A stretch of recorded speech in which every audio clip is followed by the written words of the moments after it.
Assalamualaikum warahmatullahi wabarakatuh. Alhamdulillahirabbil alamin. Allahumma shalli ala sayidina Muhammad wa ala ali sayidina Muhammad. Rabbi shrah li sadri wa yassir li amri wahlul 'uqdatam min lisani yafqahu qawli. Jamaah pemirsa kajian Masjid Al-Amin Kementerian Keuangan, alhamdulillah kita kembali bertemu dengan kondisi yang sehat dan berbahagia pada hari ketiga di bulan Ramadan ini. Insya Allah kita kembali dalam kajian bersama guru kita Al-Mukarram Kiai Haji Muhammad Khalil Nafis LC MA PhD dengan Ramadan membentuk pribadi Muslim yang tangguh. Assalamualaikum Kiai. Waalaikumsalam warahmatullahi wabarakatuh, Mas Pak Levi dan semua pendengar dan pemirsa serta jamaah Masjid Al-Amin rahimakumullah. Bagaimana kabar Kiai? Alhamdulillah bi khair wal afiyah di hari yang ketiga. Sebagian sudah hari yang keempat. Bagian. Baik Kiai, dengan tema Ramadan membentuk pribadi Muslim yang tangguh, jamaah sudah ingin mengetahui. Tapi sebenarnya kalau dari saya pribadi, Ramadan memang berbeda dengan bulan yang lain. Karena pertama kalau bagi saya pribadi, waktu tidur menjadi lebih sempit ya, karena ada sahur, habis subuh kita ngaji, mungkin ada yang masih ada pekerjaan rumah, waktu istirahat menjadi lebih sempit. Meskipun waktu pekerjaan di kantor mulai apa istilahnya jam pulangnya lebih cepat, tetapi tetap ada kegiatan menyiapkan takjil dan sebagaimana lainnya, sehingga membentuk pribadi kita menjadi lebih disiplin, lebih tangguh, lebih resilience. Nah, untuk lebih tahu detailnya atau insinya, kami persilakan guru kita, Al-Mukarram Kiai Khalil Nafis, untuk menyampaikan materi kajian pada siang hari. Monggo kami persilakan Kiai. Assalamualaikum warahmatullahi wabarakatuh. Waalaikumsalam warahmatullahi wabarakatuh. Alhamdulillahilladzi amara alaina bisiyama di syahr Ramadan. Wassalatu wassalamu ala Rasulillah wa ala alihi wa ashabihi wa mawala la haula wa la quwata illa billah. Subhanaka la ilma lana illa ma 'allamtana innaka antal alimul hakim. Yang kami hormati Ibu Menteri Keuangan Republik Indonesia Ibu Haja Sri Mulyani beserta Sekretaris Jenderal Kementerian Keuangan Bapak Heru Pambudi. Mudah-mudahan kedua pimpinan kita diberi panjang umur, kesehatan, dan diberi oleh Allah Subhanahu wa taala kemudahan dalam menyelesaikan urusan-urusan pemerintahan, juga tidak lupa juga dengan urusan agama. Yang kami hormati para Dewan Kemakmuran Masjid, Pak Suminto, dan teman-teman ada Zakaria Al-Khobir, ya, dan tentunya para asatidz sekalian yang hadir pada seperti jamaah, Bapak Ibu sekalian dirahmati Allah Subhanahu wa taala. Alhamdulillah kita oleh Allah Subhanahu wa taala diberikan rahmat ya untuk memasuki bulan Ramadan. Beberapa hari menjelang Ramadan itu ada beberapa teman yang wafat. Saya kepikiran, ya Allah, dia nggak diberi waktu oleh Allah untuk sampai di bulan Ramadan. Sementara kita diberi waktu oleh Allah Subhanahu wa taala sampai pada bulan Ramadan. Ya, kita bersyukur karena memasuki Ramadan bagi orang yang beriman itu kehormatan. Allah memanggilnya ya ayyuhalladzina amanu, hai orang yang beriman, itu kan panggilan-panggilan indah. Hei orang yang beriman, kalau Anda beriman, Anda pasti bahagia dan senang dengan datangnya Ramadan. Tapi kalau Anda tidak beriman atau lemah imannya, ya tentu tidak akan bahagia dengan datangnya Ramadan. Itu sudah karakter ya, yang ada dari lubuk hati kita. Karakter sudah jadi kepribadian orang mukmin, Ramadan itu kebahagiaan. Nah mungkin kita tanya sama hati nurani kita, apakah di dalam diri kita memang ada terasa nyaman ya dengan bulan Ramadan ini, atau merasa kita waduh ini berapa lama lagi nih?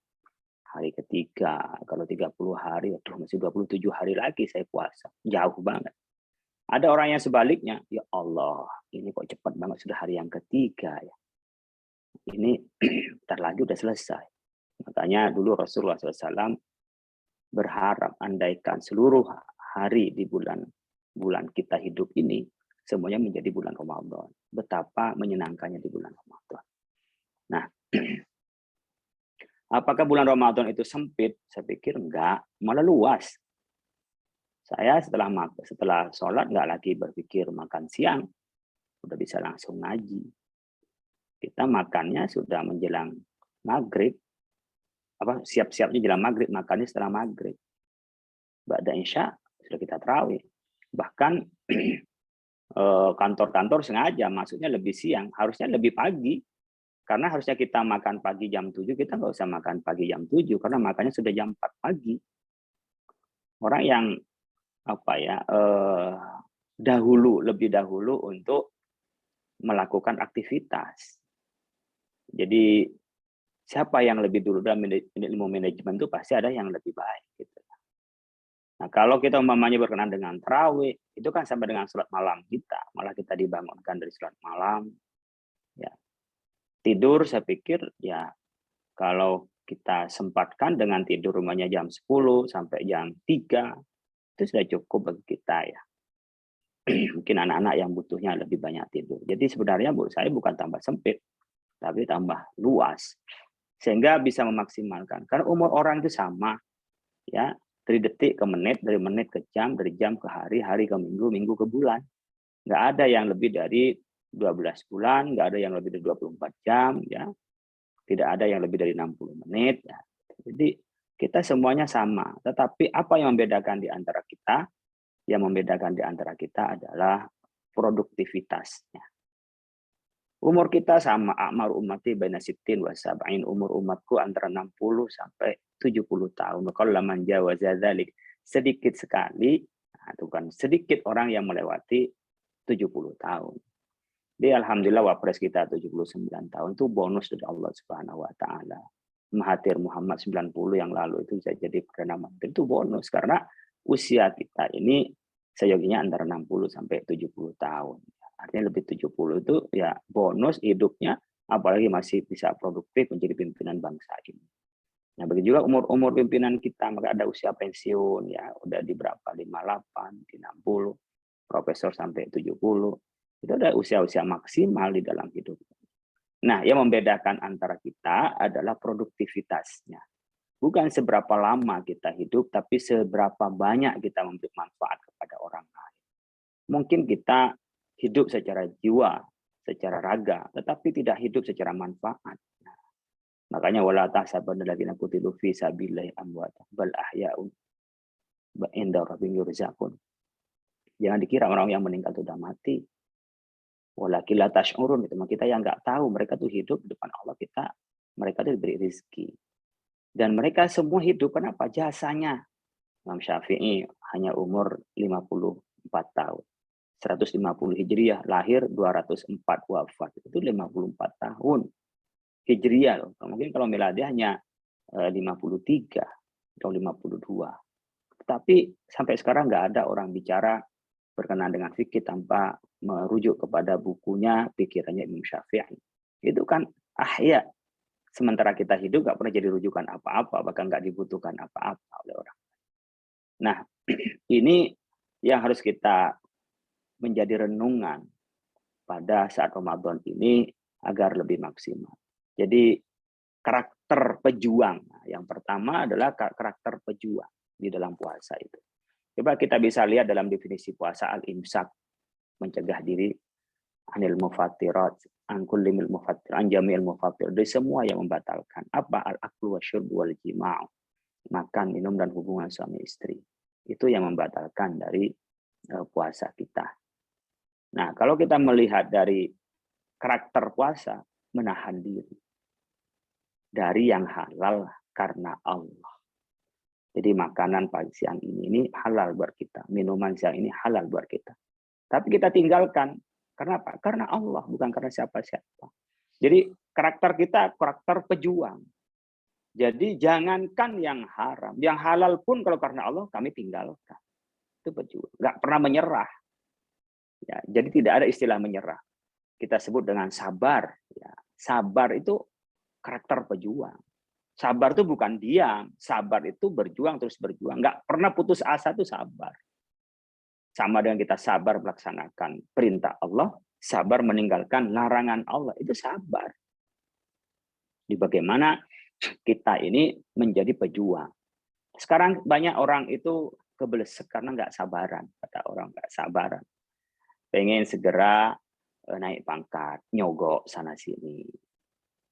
Ya, jilat sana sini, itu kan nggak sabaran, akhirnya lompat-lompat.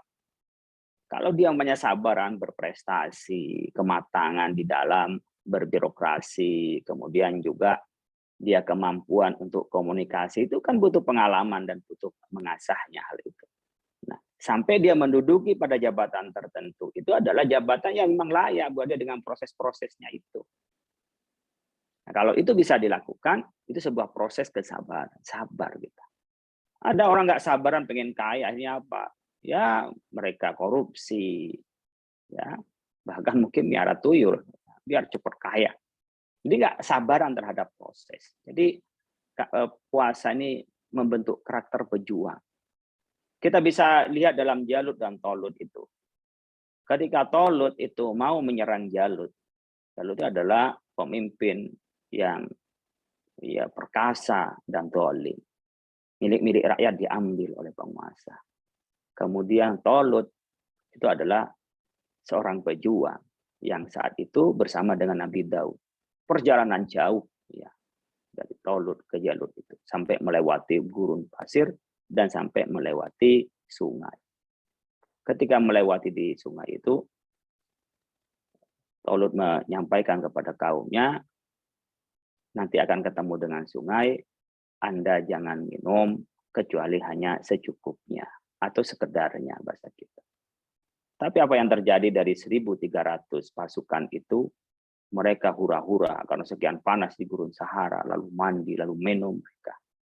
Hanya tinggal 313 pasukan, dan di antaranya Nabi Daud di dalamnya yang masih muda itu, masih belia, yang tidak minum banyak-banyak. Yang kita kenal dengan puasa Nabi Daud, sehari puasa, sehari tidak. Itu mulai dulu Nabi Daud dengan puasa bukan berarti lemah, tapi kuat.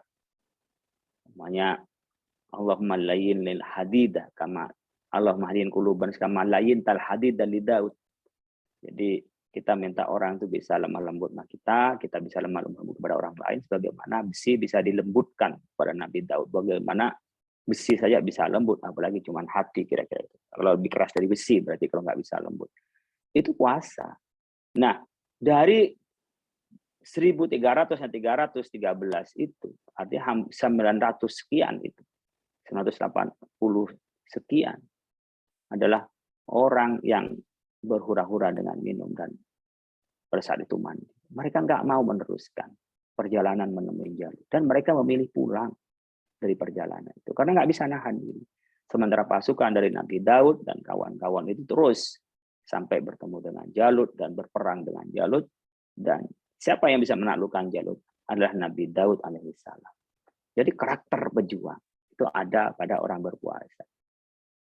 Saya mengalami hari kemarin itu agak lemes, mungkin kurang tidur, mungkin juga ya kurang istirahat, juga mungkin asupan saya sahur kurang cukup, minum air yang jelas saya kurang kemarin itu.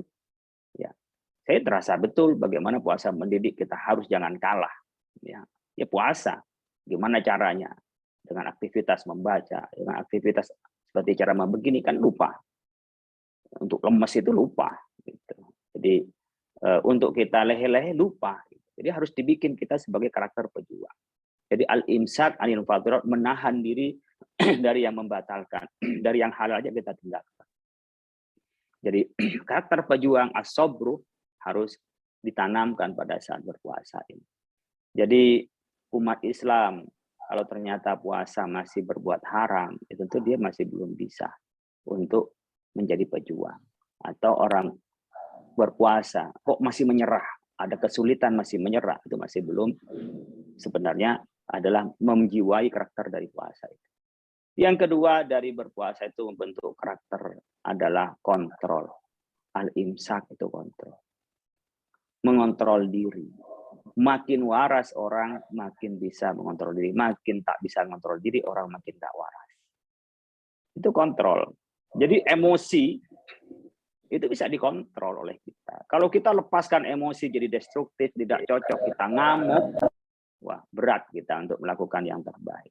Maka di dalam tujuan berpuasa, ya ayyuhalladzina amanu kutiba alaikumusiyam kama kutiba alal ladzina min qablikum la'allakum tattaqun, agar kita bertakwa. Apa itu orang bertakwa? Alladzina yunfiquna fis sarra wad dharra wal kadhiminal ghaidha wal 'afina 'anil nas. Ada 3 ciri dalam sikap orang yang bertakwa. Kalau nanti dapat surga, iya. Fi'lu ma amarallahu bihi wa yajtanibu binawahi, mengikuti perintah yang Allah, melaksanakan apa yang Allah perintahkan dan menjauhi segala larangan, itu adalah bagian dari refleksinya atau ketentuan. Tapi ada umpamanya sikap yang harus kita tampilkan sebagai orang yang bertakwa. Yang pertama, alladzina yunfiquna fis sarra wad dharra. Mereka karakternya itu orang bertakwa adalah orang yang mampu berinfak dalam keadaan lapang maupun dalam keadaan susah. Karakter stabil, ya, karena bisa mengontrol diri. Tidak ketika kaya foya-foya, ketika miskin merkekok. Jadi kita ini berinfaklah kapanpun. Ya kalau bisa berinfak harta, alhamdulillah. Kita berikan kepada yang lain di saat COVID seperti ini, membantu orang lain terasa banget ya. Keluarkan zakatnya, jangan lupa. Di Kemenkeu itu ada lembaga amil zakatnya, UPZ-nya. Jangan sampai tempatnya uang di Kemenkeu kok UPZ-nya kosong. Nah, ini itu paradoks tuh ya. Pak Suminto, Pak Sekjen, Pak Heru perlu diperhatikan itu. Kalau itu sudah ada pengajian-pengajian, pelatihan-pelatihan, bahkan bisa mensuplai masjid-masjid yang lain dari masjid Kemenkeu. Saya berharap itu tempatnya uang kok. Masa uangnya kosong atau sedikit di kelasnya UPZ-nya Kemenkeu. Itu kayak bahasa kita, kayak ayam mati di lumbung padi kata orang itu. Mirip dengan kita. Di Ramadan kok nggak banyak pahala, itu rugi. Lumbungnya pahala ya Ramadan. Kalau di Ramadan tidak banyak pahala, keterlaluan. Tidak banyak menggugurkan dosa di Ramadan, keterlaluan. Karena waktunya musim gugurnya dosa di Ramadan. Itu sama dengan Kemenkeu di Ramadan begini, ya kok tidak bisa menuin, banyakin. Nah, gitu. Nggak usah di luar, dari staf aja, dari itu orang Kemenkeu tempatnya uang, saya nggak punya uang. Ini bercandanya loh Pak. Nah, itu kita yunfiquna fis sarra wad dharra, menafkahkan dalam keadaan lapang, dalam keadaan lemah, kita juga melakukan infak. Tidak ketika kita banyak uang saja infak, kalau enggak tidak bisa. Pertama ya harta, nggak bisa harta kesempatan lah.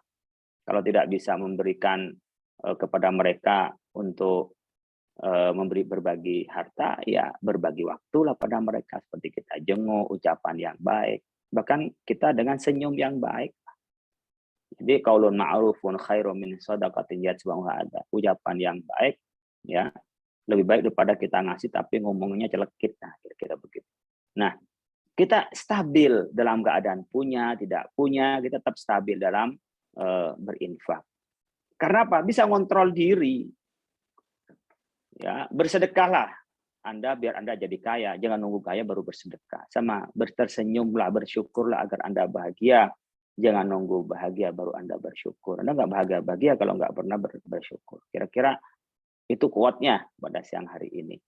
Nah, kita bisa mengontrol diri dari berbagi. Jadi penampilan ke publik kita tetap seperti tidak ada masalah.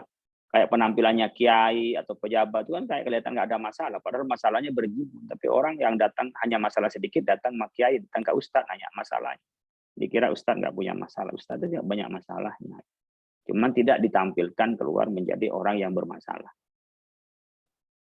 Nah, fisarra wad dharra wal kadhiminal ghaidha, dan mampu menahan emosi. Jadi bukan tidak emosi, itu kan imsak. Wal kadhimina, menahan emosi. Wal afina, dan pemaaf bagi orang lain. Bukan melupakan, tapi memaafkan. Jadi Bapak Ibu sekalian, kita mengontrol diri. Emosi kita jangan jadikan emosi yang negatif. Jadikan emosi kita emosi yang positif. Ya. Kita ini jadi orang yang menjadikan kemarahan kita untuk melompat dengan prestasi-prestasi. Contoh, Anda diremehkan, Anda direndahin. Nggak usah ngamuk-ngamuk, Anda banting-banting meja. Nggak. Tunjukkan saja bahwa yang dia ucapkan itu salah. Orang yang omongin itu adalah salah. Gitu. Ya. Jadi, ada orang berbuat salah sama kita, wal'afin, pemaaf kita. Nggak usah dilupakan sebagai pelajaran. Tapi kita nggak usah orang dibikin dendam. Cukuplah memaafkan kepada orang lain. Wal'afin, aninas, pemaaf kepada orang. Itu adalah bagian dari kontrol. Sehingga kita hidupnya stabil, penuh syukur, dan menjadikan emosi-emosi itu manusiawi. Orang marah itu manusiawi. Tapi dijadikan sebagai kontrol. Wal'afin, aninas. Jadi sebagai kadhimin al-ghaidh, dia mampu membentuk emosi itu menjadi sebuah energi positif, bukan energi negatif. Jadi kita mampu membentuk karakter orang yang bisa ngontrol diri. Ya. Dari imsak itu bisa ngontrol diri. Yang ketiga yang bisa dibentuk pada kita dari puasa itu adalah kepekaan sosial. Berbagi dengan orang lain. Memperbanyak fardu kifayah, bukan hanya fardu ain. Kalau fardu ain itu kan kewajiban individu.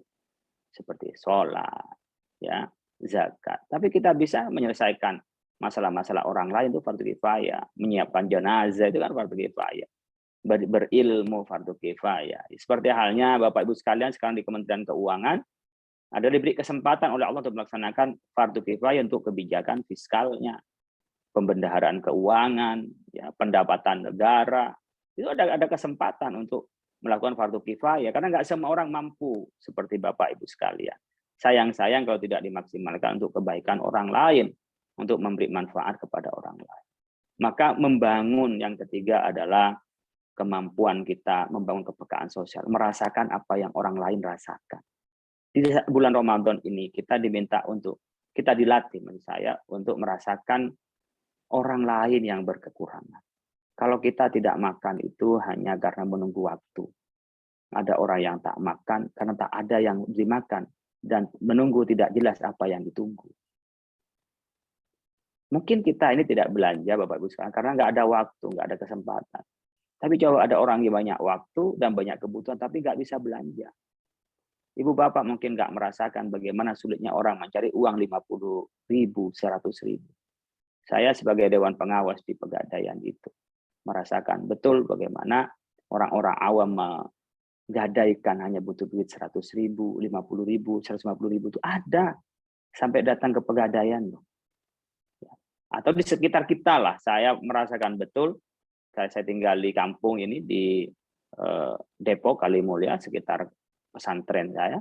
Itu saya kalau datang ke orang-orang, ya orang benar-benar mengharapkan betul kayak bantuan beras 5 kilo gitu itu diperlukan betul. Dan ketika kita ngasih santunan, mereka Masya Allah senangnya. Jadi kita dengan berpuasa ini melatih bagaimana kita punya kepekaan sosial. Kita mampu merasakan apa yang dirasakan oleh orang lain. Makanya di bulan Ramadan itu ada himbauan yang tak ada di tempat lainnya, yaitu untuk memberi buka puasa. Man fattara shaiman kana lahu mislu ajla yanqusu min ajrihi syai'ah. Ya. Bahwa kita di bulan Ramadan diperintahkan untuk memberikan buka puasa.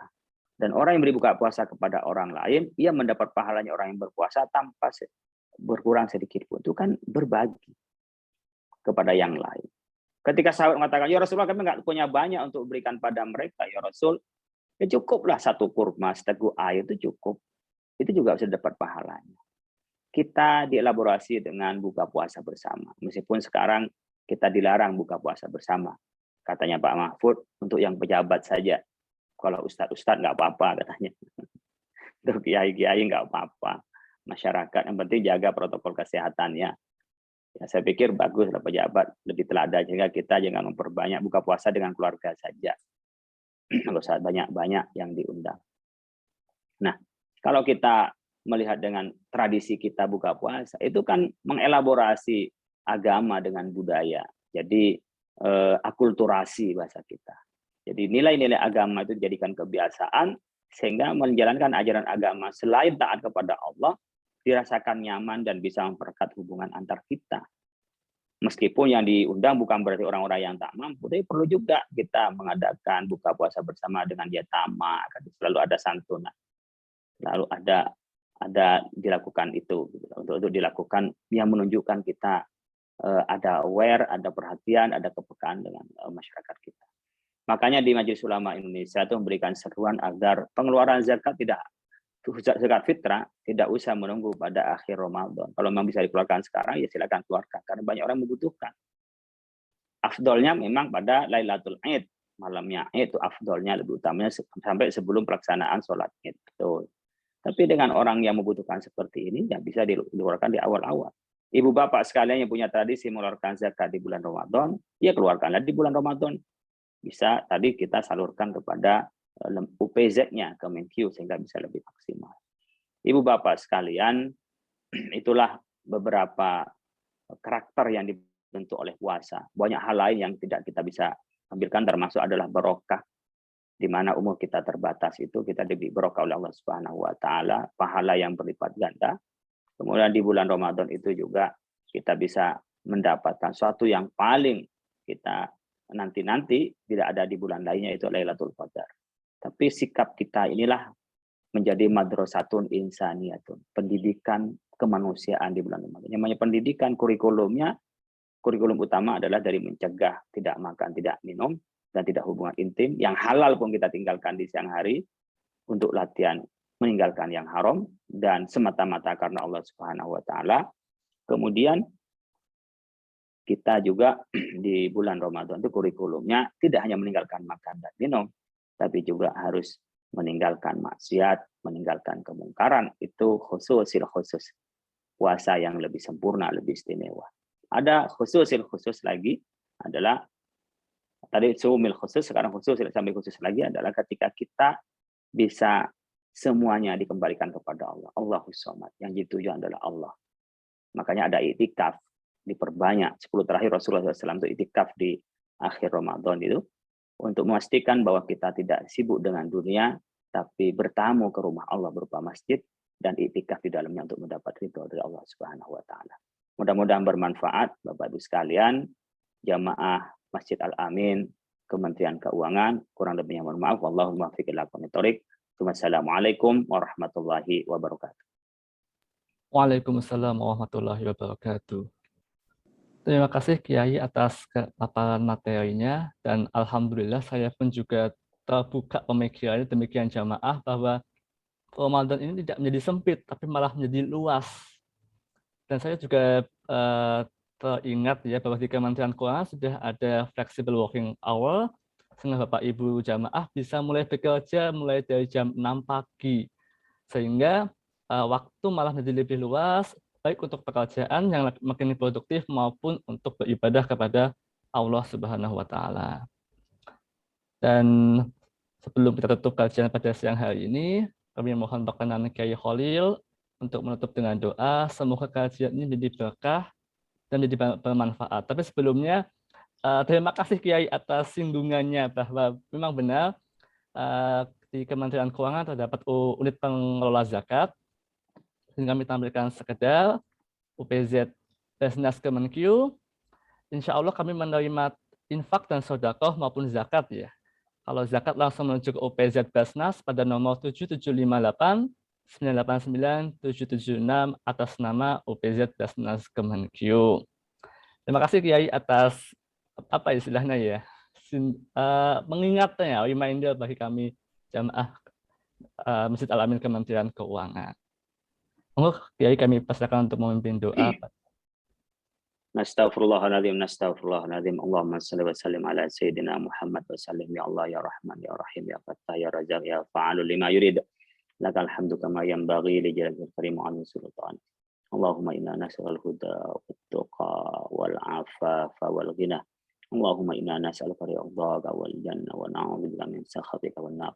Allahumma innaka 'afuwwun karim tuhibbul 'afwa fa'fu 'anna ya karim.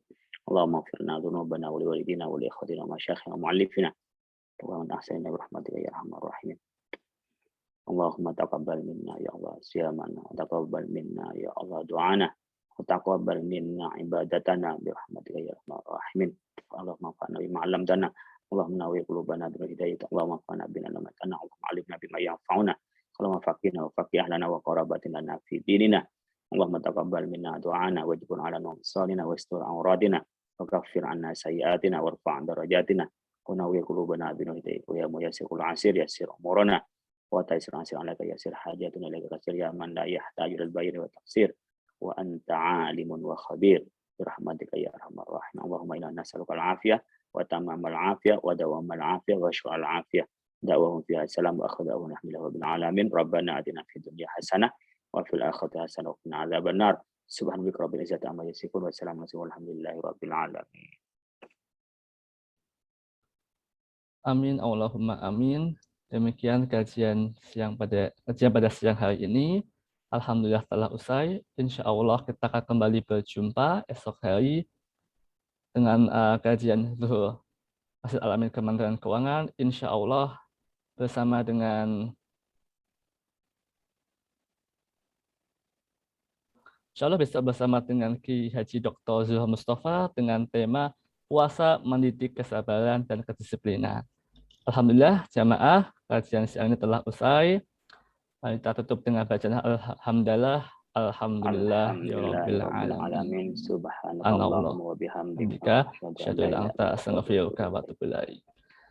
Wallahul muwaffiq. Wassalamualaikum warahmatullahi wabarakatuh. Waalaikumsalam warahmatullahi wabarakatuh. Terima kasih Pak Kiai.